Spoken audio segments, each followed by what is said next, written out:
I'm very excited about our first guest. With over 30 million albums sold, our first guest has had a #1 single every year since 1993 when I graduated high school. What are the odds?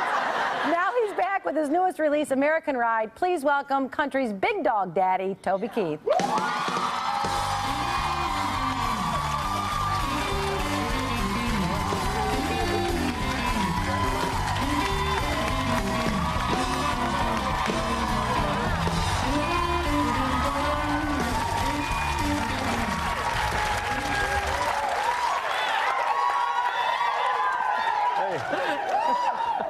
How about you? Wow. That's a nice welcome, huh? How are you, Bonnie Hunt? I'm fine, honey. How are you, Toby Nice Keith? to meet you. Nice to meet you. So, thanks for coming on my show today. Wow. Turning the table. Not the first man to do that. Thank you. Oh, you are? Yeah. Thank you. I'm honored to have you. You looking for somebody you know? No, I'm just seeing who all's there. I know. It's a great audience. Everybody's very excited Everybody's to meet up you. early today, huh? Yeah. Toby, I got to ask you, you know, it seems like such a part of your personality or your music. It seems so connected. But you didn't start out, this wasn't something you were doing since you were 10 years old and you were in the business. No. You really had a whole nother journey, a whole nother life. Well, when I was 8 years old, my grandmother gave me a guitar, and I learned a few chords on it. But it was probably this summer, my 12th or 13th summer. I went and stayed with her the whole summer. She owned a supper club. Oh, did they have live music Yeah, there? they had live. They had a band. Like, I watched that band, all the attention they got. And I thought, okay, I've got to learn to play guitar.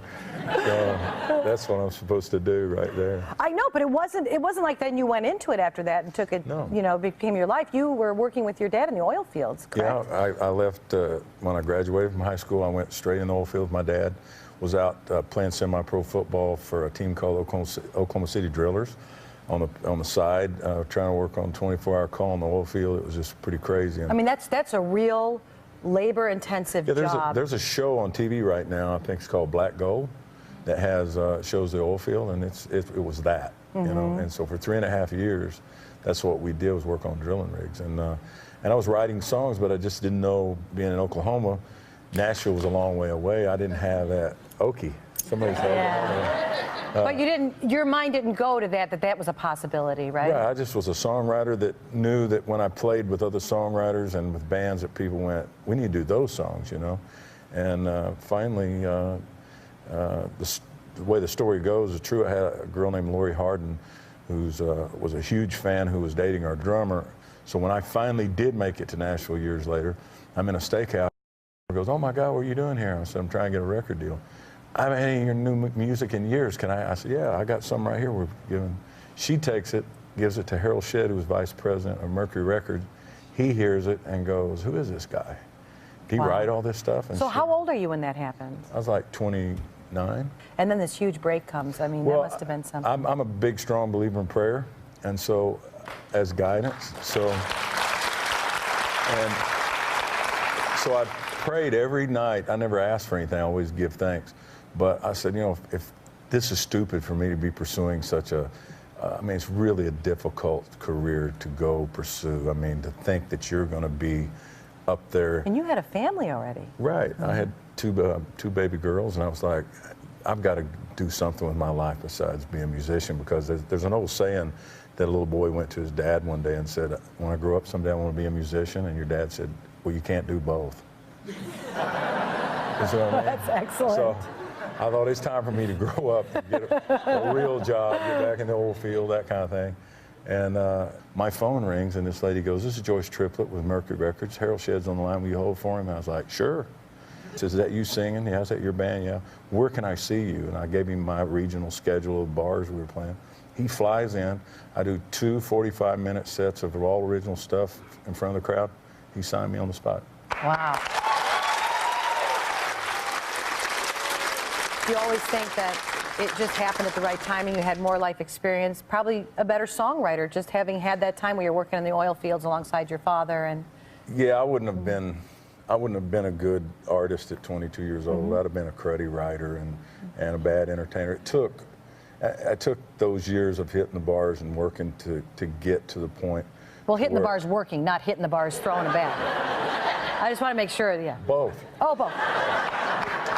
I knew there was something I liked about you. That's all part of it. But, you know, it just seasons you for your success. When you got there, when I was ready, my first single went #1. The first thing we released went #1, which was on that CD I gave Mr. Shed. As soon as it hit, there was no grooming as far as my performance. I was ready to hit the stage and entertain. Yeah, you had that experience. So I didn't have to learn on the fly. So it was a. And you didn't have to depend on them to come up with some persona for you, which does happen with these record labels. Yeah. And the first 6 years they kind of rope you into telling you what you're going to sing and what you're not going to sing. Yeah, but you took a stand. You said, listen, can I buy my own music back and get out of here? That's right. And they actually said, okay, and tell them, tell the... You know a lot. Well, I know, but, well, because I love this story. I love this story. You bought it back. Tell them what happened. Okay, I went... Because they're like, we're not going to even... I turned in an album. It was like... I'd had my 5th album. I turned it's called How You Like Me Now. I turned the album in. You turn it into them. I turned it into them. This is a different guy, not Mr. Shed. This was the devil. This was a different guy. Right.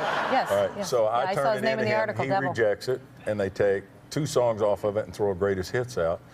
And so they said, go work on it. We don't like the album. So I come back, recorded 2 more songs, put them on the same album, turned it again. He rejected it again.